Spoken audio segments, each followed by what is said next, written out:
Que le Seigneur vous bénisse. Amen. Qu'il se souvienne de vous. Amen. Que son regard brille sur votre vie. Amen. Qu'il ait pitié de vous. Amen. Qu'il bénisse votre vie. Amen. Et cette année 2025, que votre vie prospère. Amen.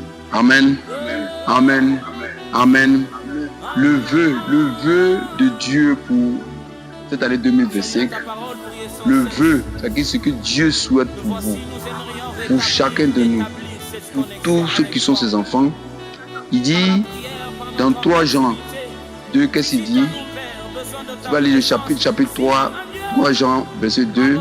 Il dit, je souhaite que tu crois, que tu prospères à tout égard, comme prospère l'état de ton âme. Amen. Amen. Amen. Amen. Quand tu comprends la version parole de vie, il dit, ami très cher, je souhaite que tu te portes bien à tout point de vue. Ta vie chrétienne est bonne. Je souhaite que ta santé soit aussi bonne.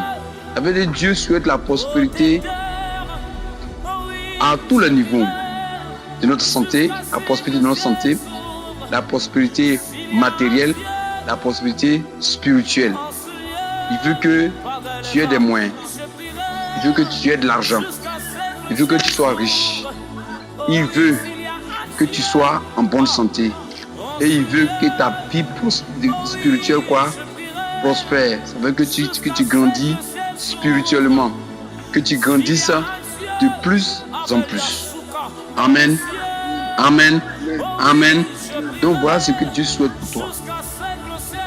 Pour dire Dieu veut de moi que je réussisse, que je prospère, que je sois heureux, que je sois en bonne santé, que je ne manque de rien. C'est ce que Dieu souhaite pour toi. Toi, il faut être d'accord avec ça. Toi et moi, nous devons être d'accord avec ça. C'est ce qu'il souhaite pour notre vie, pour nos enfants, de tout ce que nous entreprenons. C'est pour cela, alors, pour que la prospérité soit établie dans notre vie, pour que la prospérité continue dans notre vie, pour que nous soyons toujours en bonne santé, pour que nous soyons toujours, nous menons une vie riche en actions bonnes, il faut que nous allons voir rapidement le livre de Proverbes, le Proverbe chapitre 1, verset 2. Je vais paraphraser le livre du Proverbe. Il dit quoi? Il dit ces proverbes ont pour but d'apprendre aux gens à se conduire avec sagesse. Et moi, je ne dirais pas ces proverbes. Je dirais la bibliothèque de Dieu. On dit la bibliothèque de Dieu. La Bible, c'est la bibliothèque de Dieu. Amen. Amen. La bibliothèque de Dieu, le livre de Dieu, qui est la Bible, dit quoi? A pour but d'apprendre aux gens à se conduire avec quoi? Sagesse. À tout le monde. Que ce soit chrétien, que ce soit de n'importe quelle religion ou de n'importe quel que ce soit un être humain. Donc, la parole de Dieu, la bibliothèque de Dieu a pour but de nous apprendre aux humains à se conduire avec sagesse. Elle permet, mais la parole de Dieu ou la Bible permet de quoi? De recevoir une bonne éducation. On doit être éduqué, bien éduqué. Si on a manqué d'éducation, alors la parole de Dieu va nous donner l'éducation. Amen. Et de comprendre les paroles pleines de sens. Il faut dire, je dois comprendre les paroles pleines de sens. C'est-à-dire, cette Bible-là va te connaître, va t'apprendre à distinguer ce qui est du bon sens. T'apprendre le bon sens. Amen. Amen. Ils enseignent à vivre de façon intelligente. La parole de Dieu, la Bible va t'apprendre à vivre de façon intelligente. Être juste, à respecter les lois et à être honnête. Quand tu vois les Ivoiriens, quand tu nous vois généralement, on dit quoi? Que je connais mes droits. Il ne connaît pas ses devoirs.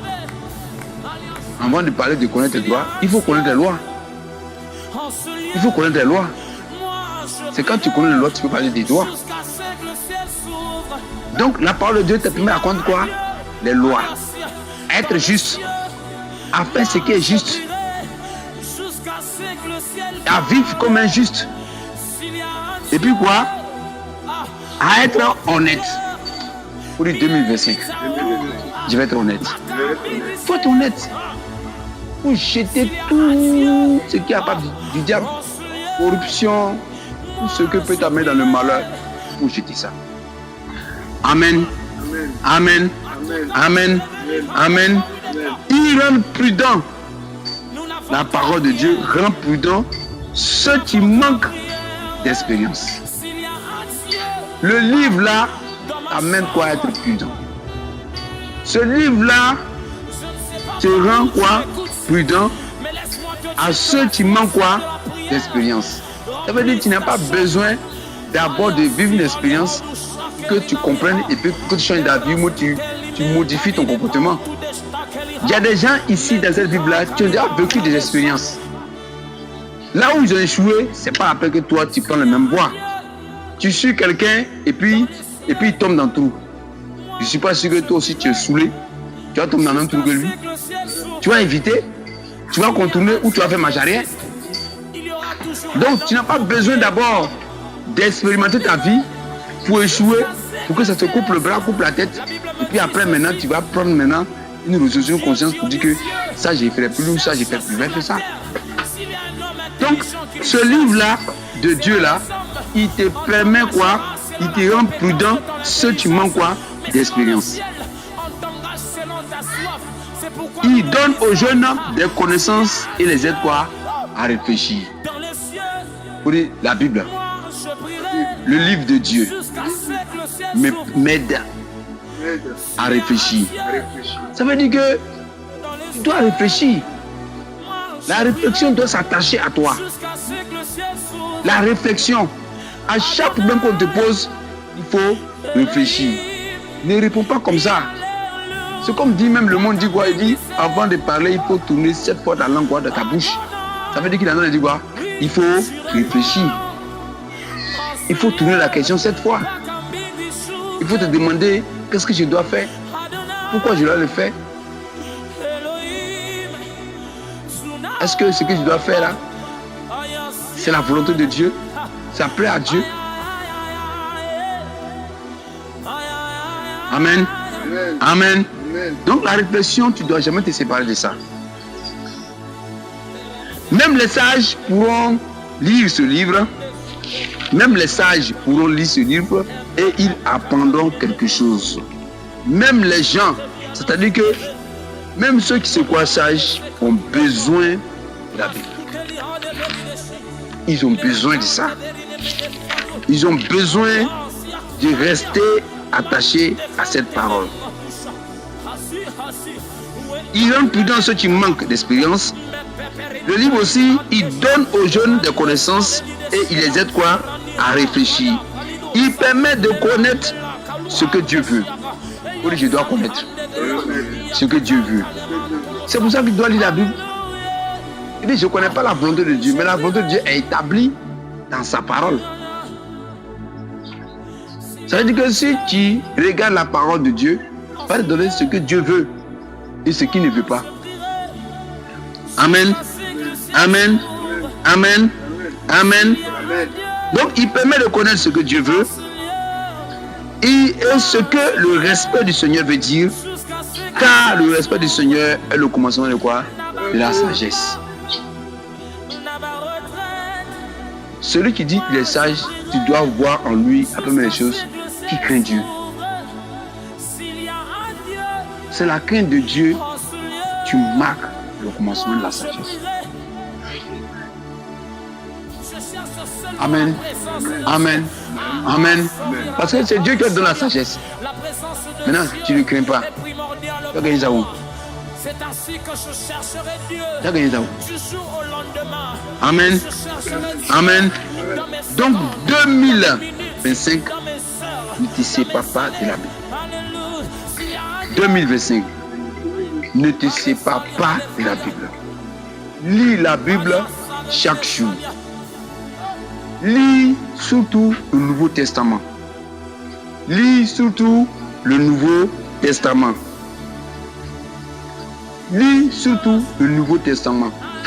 L'Ancien Testament, quand tu auras lu suffisamment le Nouveau Testament, alors tu pourras te tourner vers l'Ancien Testament.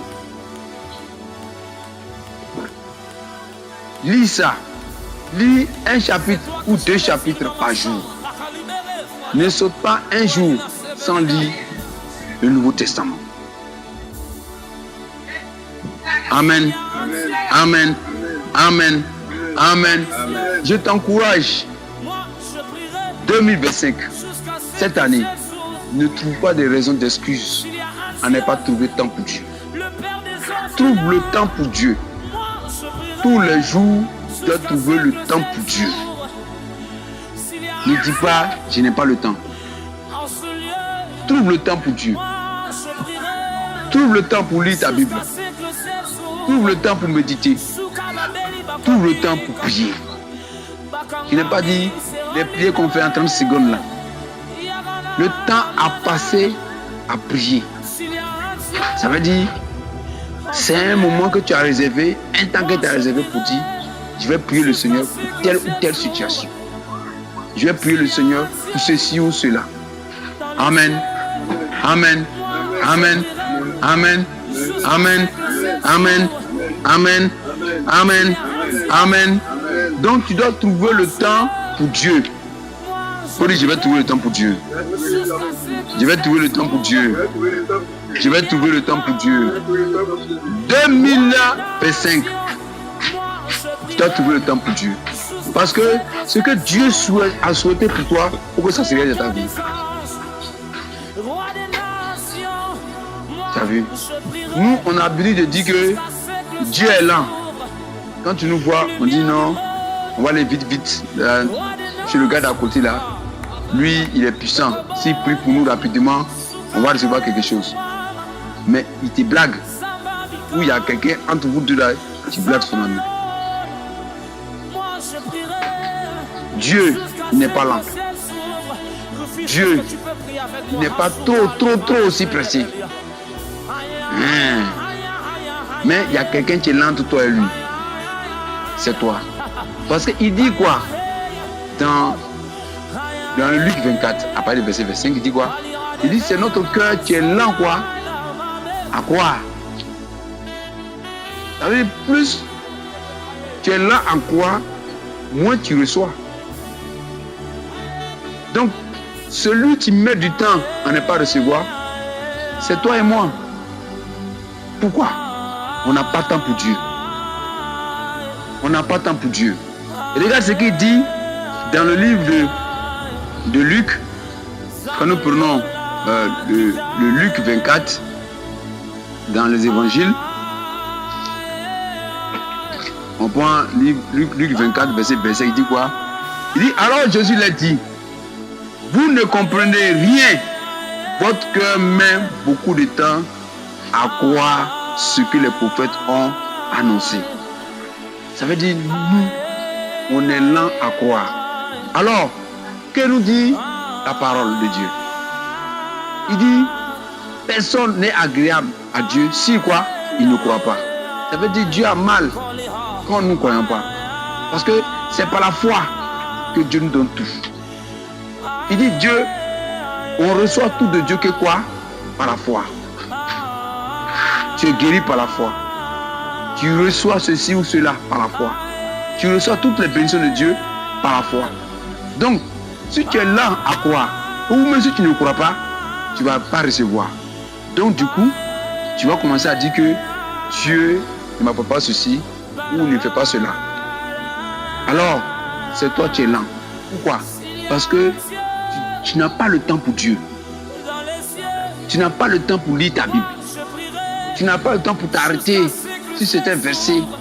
Tu parles de ce que Dieu veut te donner ou de ce que Dieu a accompli pour toi. Tu n'as pas le temps pour méditer. Tu ne trouves même pas le temps pour prier. Donc, comment la foi va venir et comment tu vas recevoir? Donc, tu ne recevras rien. Et après, tu seras quoi? Découragé. Je t'en prie, 2025, trouve temps pour Dieu. Comme ça, tu vas encore plus croire et tu vas recevoir encore plus de Dieu. Tu vas recevoir ce que Dieu souhaite pour toi. Prospérité à tous égards.